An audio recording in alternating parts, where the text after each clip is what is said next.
Crypto, one of the many sectors that seems to be watching the Fed's next moves, with muted trading suspected to be a side effect of a market that's waiting on that anticipated rate hike. Joining us with more is Yahoo Finance's Jennifer Schonberger. Hey, Jen. Hey there, good morning to you. Yeah, investors holding their fire ahead of expected remarks from Federal Reserve Chair Jay Powell tomorrow before making any big moves.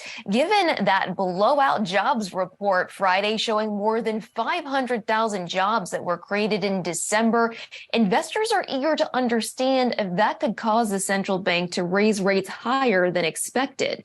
Powell said at his post-policy meeting press conference last week that the job market is still very strong and that there's, quote, still work to do.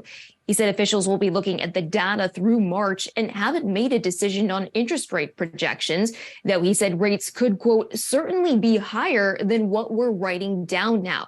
Back in December, the Fed penciled in rates peaking between 5 and 5.25%. Now, before starting to rebound this year, Bitcoin and crypto crashed last year, in part because the Fed raised rates at the fastest pace since the 1980s to crush decades-high inflation. That caused liquidity to come out of the market and risk assets like Bitcoin to sell off.